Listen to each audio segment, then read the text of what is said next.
नमस्कार, बहुत स्वागत है आपका हरियाणा के इस खास बुलेटिन में। आपके साथ मैं हूं दिव्या। बढ़ते हैं खबरों की ओर, जहां हरियाणा विधानसभा बजट के तीसरे दिन सदन में खूब हंगामा हुआ।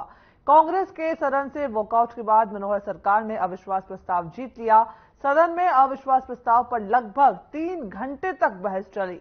हरियाणा के मनोहर लाल सरकार ने अविश्वास प्रस्ताव जीत लिया। हालांकि वोटिंग से पहले ही कांग्रेस के सभी 30 विधायकों ने सदन से वॉकआउट कर लिया था। बता दें कि इससे पहले भी कांग्रेस हरियाणा सरकार के खिलाफ अविश्वास प्रस्ताव ला चुकी है।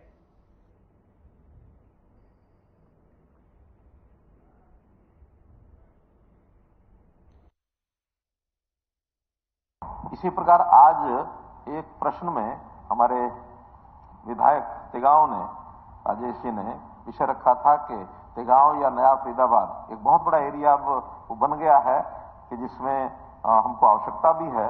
वहां तहसील तो अलग है तेगांव की, लेकिन सब डिवीजन की मांग उन्होंने की थी, तो हमारे डिप्टी सीएम साहब ने उनको उस समय कहा भी था कि विचार करेंगे। लेकिन विचार करने के बाद ये लगता है कि वहां उस सब डिवीजन की आवश्यकता की हम पूर्ति करेंगे, तो जो उसका एक जो उनकी सिस्टम में यानी औपचारिकताएं हैं पूरी करके और उस सब डिवीजन की मैं यहां घोषणा करता हूं।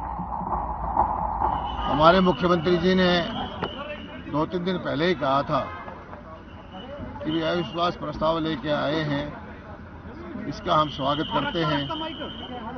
इस बहाने जो है सरकार का पक्ष वो सुनेंगे, सदन में बैठे रहेंगे। लेकिन जैसे वो करते रहे, पहले भी करते आए हैं कि अपनी बात रख के, और सरकार ने जब अपना जवाब दिया मुख्यमंत्री जी ने और वोटिंग से पहले ही वो बहाना लेकर चले गए, इससे साबित होता है कि उनके पास कोई मुद्दा नहीं है। कहा नंबर गेम का नहीं है। हम अविश्वास प्रस्ताव लाए थे, जिस सरकार की परफॉर्मेंस है उसके बारे में हमारे साथी बताएंगे और सरकार कुछ संतोषजनक जवाब देगी। आज जो जवाब दे रही थी सरकार, मुख्यमंत्री जी, कोई संतोषजनक जवाब नहीं दिया। जो मुद्दे उठाए हमारे साथियों ने उनको कोई चर्चा नहीं की। जितने घोटाले हुए एसआईटी में उनकी कोई चर्चा करी नहीं। इस वास्ते हम वॉकआउट करके आए। हाँ, मैं आदर्श से ये कहना चाहता हूँ कि आप भी सुन रहे थे, क्या किसी भी हमारे सवाल का आदरणीय मुख्यमंत्री ने जवाब दिया? आप बता दो, हम मानने को तैयार है इस बात के लिए।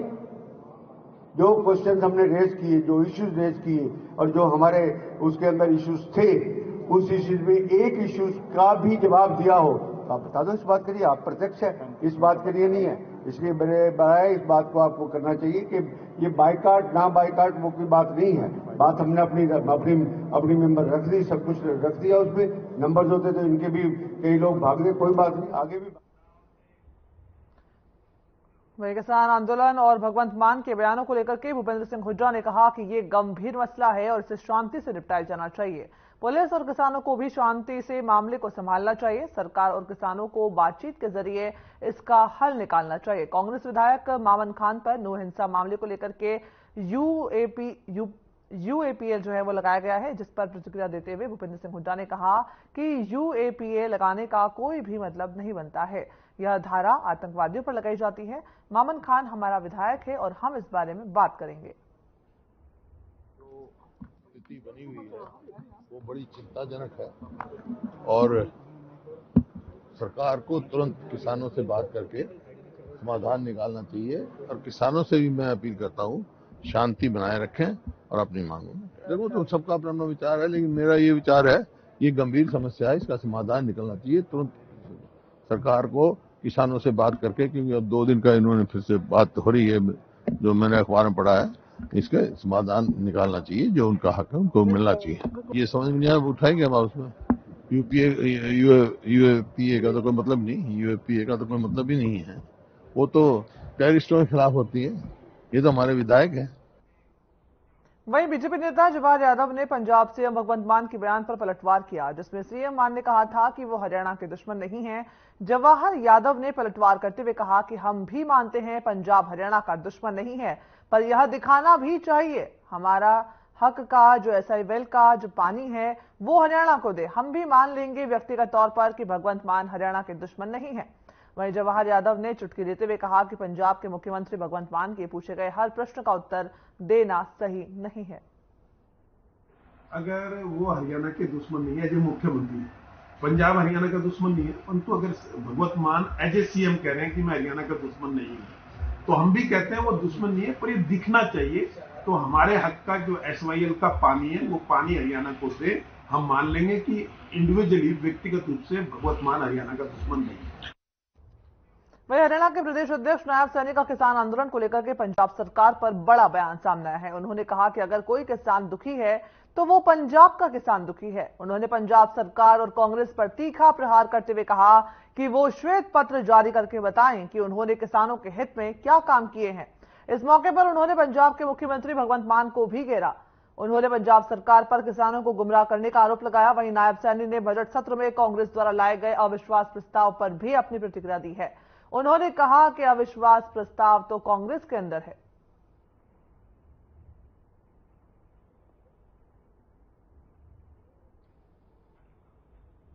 ये खबर अंबाला से आपको बता रहे हैं, जहां पर प्रदेश अध्यक्ष नायब सैनी का बयान सामने आया है। पंजाब सरकार और कांग्रेस को घेरते हुए नायब सैनी बता दें कि बजट सत्र में जो है कांग्रेस के द्वारा अविश्वास प्रस्ताव लाया गया था। इस पर नायब सैनी ने जो है प्रतिक्रिया दी है, कहा है कि कांग्रेस के अंदर अविश्वास है।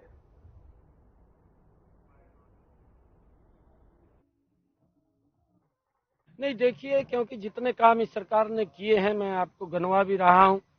ये अगर किसान कहीं दुखी है तो पंजाब का किसान दुखी है।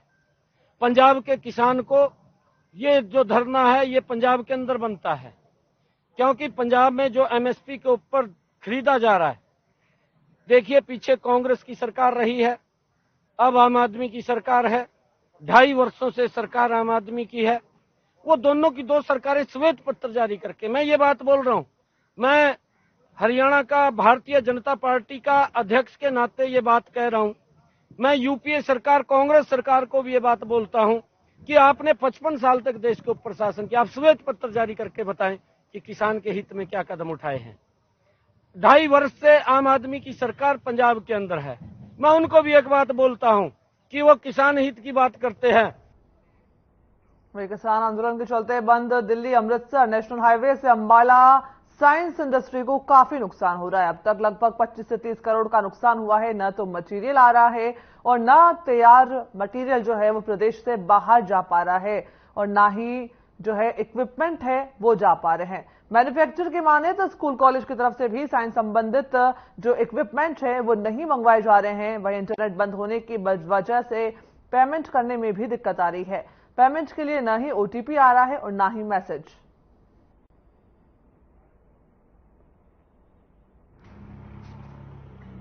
मैं Ashwini Nagpal, senior vice president of same, जो कि हमारी अंबाला की बहुत अच्छी संस्था है। उससे जन जीवन को काफी मतलब की परेशानी हुई है। काफी लोग परेशान है, आना जाना बड़ा मुश्किल है। इवन मैं भी चंडीगढ़ जाना था या क्या बोलते हैं पंजाब जाना था, हम नहीं गए क्योंकि रास्ते सारे ब्लॉक हैं, बंद पड़े हैं। इससे काफी परेशानियां हो रही है। बिजनेस में भी काफी इफेक्ट है। कोई कस्टमर नहीं आ रहा, पंजाब का कोई कस्टमर नहीं आ रहा। जैसे हमारा बिजनेस साइंस का है, स्कूल वाले आते हैं, लेबोरेटरी वाले आते हैं, कॉलेजेस वाले आते हैं, तो सब बंद पड़ा है, ठप पड़ा है। कोई भी बिजनेस नहीं है, सिर्फ कोई किसी प्रकार का कोई एक्टिविटी नहीं हो रही बिजनेस की। मेरा नाम गौरव सोनी है। मैं Ambala scientific instruments manufacture association का जनरल सेक्रेटरी हूँ। बहुत हमारी इंडस्ट्री इफेक्ट हो रही है इससे। एक तो ये है कि हमारे यहाँ पर जितने भी डीलर्स आते हैं जो पंजाब से, हिमाचल से, जम्मू कश्मीर से, उन सबका आना बंद हुआ है। साथ में ही जो ट्रांसपोर्ट वाले हैं उन्होंने भी माल बुक करने से मना कर दिया है। और अब हमारे कई ऐसे कंसाइनमेंट्स हैं जो हमारे पास ही पड़े हुए हैं या ट्रांसपोर्ट वाले में पड़े हुए हैं, जो उसको वो आगे डिलीवरी नहीं कर रहे हैं। कारण सिर्फ एक ही शंभू बॉर्डर बंद है। दूसरा पॉइंट ये कि गवर्नमेंट का जो इन्होंने नेट बंद कर रखा है उससे हमें बहुत ज़्यादा लॉस हो रहा है। पहली चीज, 10 तारीख को हमारी GSTR 1 भरी जाती है। नेट बंद होने की वजह से कुछ लोग वो भी टाइम से नहीं भर पाए। हमारा साइंस इंडस्ट्री का जितना भी कस्टमर आना है बाहर से, जो भी कस्टमर आना होता है वो सारा आउट ऑफ स्टेट होता है। हिंदुस्तान की कश्मीर से कन्याकुमारी तक कोई भी ऐसी स्टेट नहीं है जहां से कस्टमर हमारे पास ना आता हो। और आज की पोजीशन ये हो चुकी है कि दिल्ली के रास्ते सारे 200 किलोमीटर का जो सफर था वो 300 किलोमीटर का हो गया। जो 3 घंटे लगते थे वो 6 घंटे हो गए हैं। उनके वाईफाई जो नेट है वर्क नहीं कर पा रहे हैं, जिससे कहते हैं ना कम्युनिकेशन गैप आ रहा है बहुत ज़बरदस्त। और अंबाला टू दिल्ली जो फ्लाइट है उसका रेट 5,000 से 25 से 30,000 हो गया है।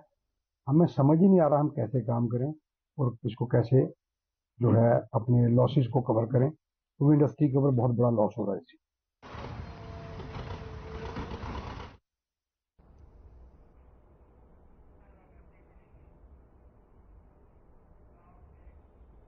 वही किसान आंदोलन के चलते भारतीय किसान यूनियन की घोषणा के अनुसार किसानों ने कुरुक्षेत्र के कस्बा शाहाबाद में जीटी रोड पर जाम लगाया। खनौरी बॉर्डर पर किसान युवक की मौत के कारण किसानों में गुस्सा था। बता दें कि चढ़ूनी ग्रुप के प्रवक्ता राकेश बैंस ने किसान दिल्ली कूच करना चाहते हैं इसकी जानकारी दी थी और किसान शांतिपूर्ण तरीके से बैठे हैं। अश्रु गैस के गोले दागे जा रहे हैं। इस बात को लेकर किसानों में भारी गुस्सा जो है वो देखा जा रहा है। सरकार एमएसपी के मामले में स्पष्ट नहीं है। सरकार केवल बातचीत के नाम पर घुमा रही है। लगता है देश में लोकतंत्र खत्म हो चुका है। सरकार खुद जो है वो रोड जाम कर रही है।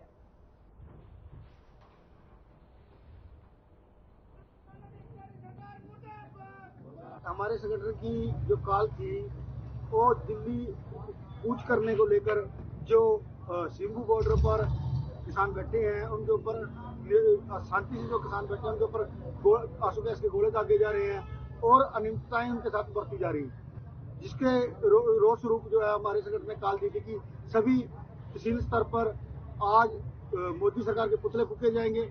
परंतु कल खनौरी बॉर्डर पर जो हाल हुआ वह अवमानना के खिलाफ है और वहां पे देखा हमने कि मानवता के खिलाफ है और हमने वहां पे देखा कि किसानों के ऊपर गोलियां दागी गई, किसानों के ऊपर आंसू गैस के गोले दागे गए और छर्रे किसानों को कई किसानों की टांगे तोड़ दी गई।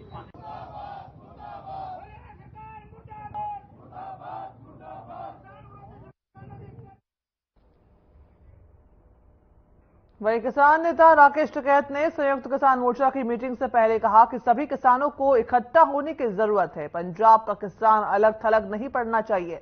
इसके साथ ही उन्होंने कहा कि एसकेएम किसानों के साथ है और पंजाब के किसानों का धन्यवाद भी दिया।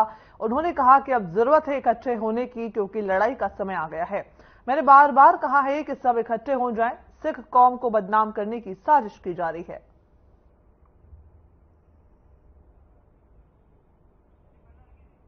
ये खबर आपको चंडीगढ़ से बता रहे हैं जहां पर राकेश टिकैत का जो है बयान सामने आया है। उन्होंने कहा है कि पंजाब का जो किसान वर्ग है वो अलग थलग नहीं है। उन्होंने किसानों को इकट्ठा होने का जो है वो आह्वान किया है। साथ ही टिकैत का कहना है कि अब लड़ाई का समय आ गया है और राकेश टिकैत का बयान देख सकते हैं। यहां पर जो है बैठक होती हुई आपको दिखाई दे रही है जिसमें राकेश टिकैत का जो है बयान सामने आया है कि पंजाब के किसान जो है वो अलग नहीं है, उन्हें भी आगे आना चाहिए और ये लड़ाई में भागीदार बनना चाहिए। बात किसानों के हक की है। राकेश टिकैत का यह बयान जहां पर उन्होंने पंजाब के किसानों से भी आह्वान किया है कि वे आंदोलन में बढ़ चढ़ करके हिस्सा लें।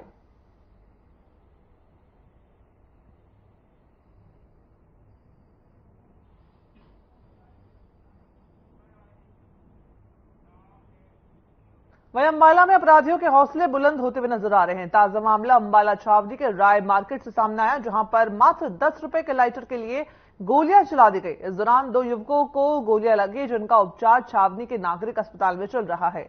इस दौरान झगड़ा सुलझाने के बीच बचाव करने के लिए आए प्रमोद नामक व्यक्ति ने पहले तो बात सुलझाई, लेकिन कुछ मिनटों बाद लाइटर लेने वाले व्यक्ति ने दुकानदार और बीच बचाव करने आए व्यक्ति दोनों पर गोलियां बरसा दी। इस दौरान दोनों घायल हो गए और उन्हें अब उपचार के लिए छावनी के नागरिक अस्पताल में भर्ती करवाया गया है।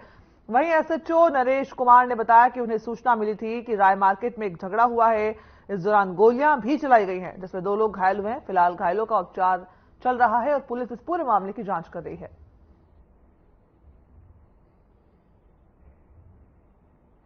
अंबाला से खबर जहां पर मामूली सी बात पर जो है वो 2 युवकों के बीच में झगड़ा हो गया और कहासुनी जो है वो इस कदर बढ़ गई कि दोनों ने एक दूसरे पर फायरिंग कर दी, गोलियां बरसाई। और देख सकते हैं तस्वीर आपको अस्पताल से दिखा रहे हैं जहां पर दोनों घायलों को जो है पुलिस ने अस्पताल में भर्ती करवाया है। मेरा प्रमोद नाम है जी। ये जनता टी स्टॉल पे आपस में मतलब कि बैसा बसाई हो रही थी, वहाँ पे तो मैं छुड़वाने के लिए चला गया तो उसके बाद ये आपस मतलब चले गए थे वो। उसके बाद ये भी जो अमित था वो भी अपने अंदर काम करने लग गया। उसके बाद वो गोली निकाल के लाया, बंदूक निकाल के लाया तो उसने फायरिंग शुरू कर दी। कितने लोगों को लगी है? मैंने ऋषि के लगी है जी। आपकी रंजिश? मुझे भी नहीं, मैं तो रंजिश जी कोई नहीं है, कोई रंजिश नहीं थी। कोई मैंने उसकी बाइक पकड़ ली तो वो कहते बाइक छोड़ देंगे, तेरे को भी मार दूंगा। ग्राहक आया तो उन्होंने लाइटर दिया, लाइटर खराब करके हमारे को वापस दे दिया। हमने उसको बोले दूसरा फिर लाइटर वापस दिया, वो हमारे सामने खराब करने लग गए। तो हमने कहा कहीं और से ले ले। उसने ना गालियाँ बकने लग गया, तो गालियाँ बकने लगा तो हमने कहा गालियाँ मत दे। कहता अभी मैं बंदों को बुलाता हूँ। इतने में उसने दूसरे बंदे को बुलाया, उसने फायरिंग चालू की, लड़ाई वगैरह करी, गाली देने लगे। फिर भी उसको कहा गाली, उसने हाथापाई करी, मुझे भी मारा, मेरे हस्बैंड को भी मारा। और उसके बाद गाली देख के उसने एक बंदे की और भी लगी है, फायरिंग करके मारने लगी। कौन है लोग?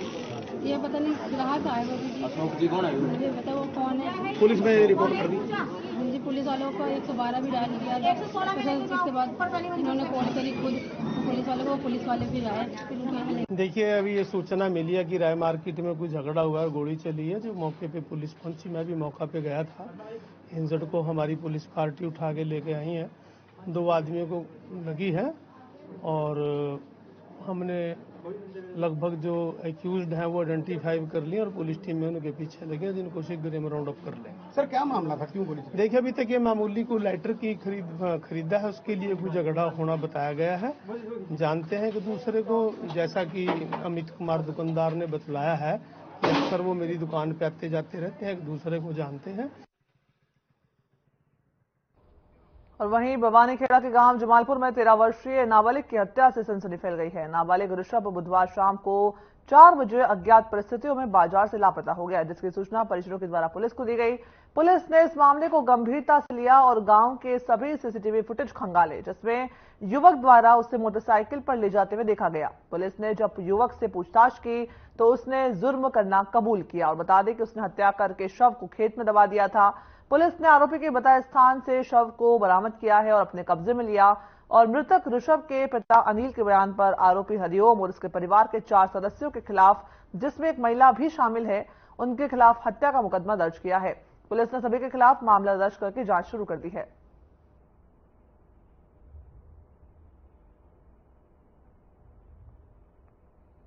मेरे भतीजे को कल शाम 4 बजे से ही किडनैप करके उसके उसका मर्डर किया गया। हाँ जी, खेत में ले जाकर किया गया सर।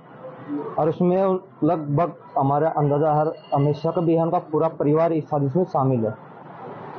वो हमारे ताऊ के लड़के का लड़का है हरिओम। उसने घर से उसको बुलाकर बाजार में गया था, बाजार से उसका पीछा किया है और उसको मोटरसाइकिल पर बैठाकर खेत की तरफ लेके गया है। कोई रंजिश नहीं। ये शाम को करीब 6-7 बजे हमें पुलिस को सूचना मिली थी। जमालपुर गांव में एक 13-14 साल का बच्चा है जो सब्जी लेने गया था और वो अब तक घर नहीं पहुंचा है, जिसकी सूचना लेकर तुरंत हम मौके पे पहुंचे गांव जमालपुर में और परिजनों से मिलके और सारे गांव के जो भी कैमरे, सीसीटीवी कैमरे चेक किए गए। काफ़ी कैमरे चेक करने के उपरांत फिर उस बच्चे को, पहले तो एक बच्चा गली से आता वही सब्जी की थैली ले जाता दिखाई देता है। फिर उसके बाद कुछ समय बाद काफ़ी कैमरे चेक करने के बाद एक गांव के सीसीटीवी कैमरे में कोई एक व्यक्ति बाइक के पीछे उसको बैठा के ले जाता दिख रहा है। उसके बाद हमने काफ़ी प्रयास किया। प्रयास करने के बाद परिजनों ने कंप्लेंट देने के बाद हमने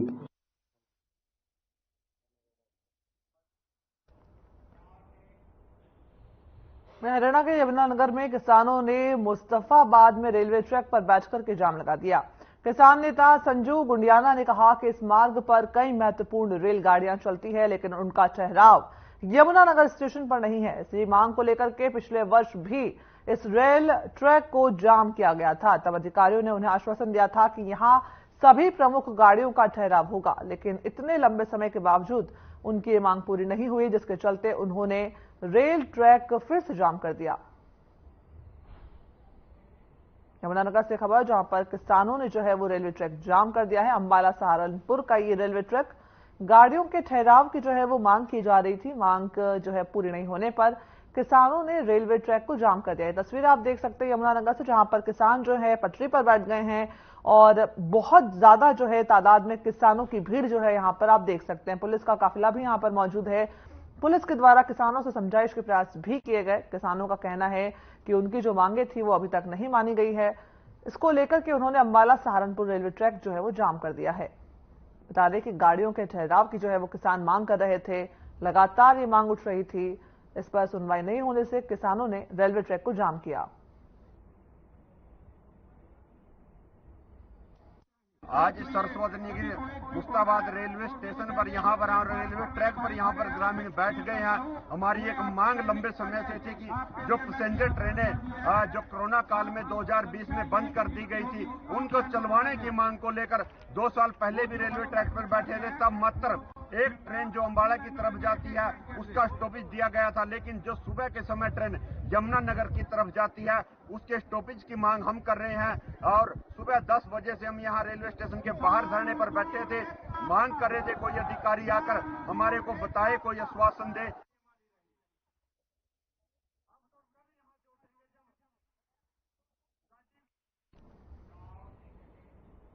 ओलावृष्टि से खराब हुई फसलों के मामले में इस साल जिले के किसान DRO से मिले और बता दें कि फसलों के खराब के मामले में उचित मुआवजे की मांग भी उन्होंने की।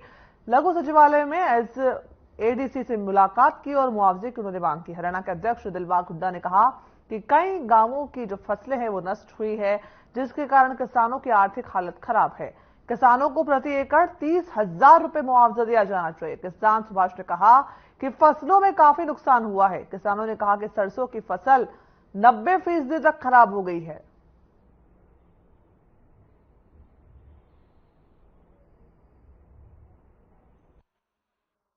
हमारे नलवा हल्के गांव जैसे तलवंडी रुक्का, तलवंडी बादशाहपुर, पायल, इन 3-4 गांवों में तो बिल्कुल 90% फसल खराब हो चुकी है। 19 तारीख को रात को 10-11 बजे ओलावृष्टि हुई और तेज हवाएं चली, जिसके कारण सरसों की फसल 90%, गेहूं की कम से कम 60%, इसी तरह कुछ चने की बिजाई है, चना भी, सारी जो भी है, जो की फसल है वो बिल्कुल खराब हो चुकी है। तो सरकार से यही निवेदन है कि तुरंत प्रभाव से गिरदावरी करा के, स्पेशल गिरदावरी करा करके इसका उचित मुआवजा कम से कम 30,000 रुपए प्रति एकड़ के हिसाब से दिया जाए, तभी जाए किसान की भरपाई होगी। अन्यथा तो किसान तो मरा बैठा है बिल्कुल। 19 फरवरी को हमारे गांव में बहुत भारी ओलावृष्टि हुई है जी। इससे हमारे किसानों को बहुत ज्यादा नुकसान हुआ है,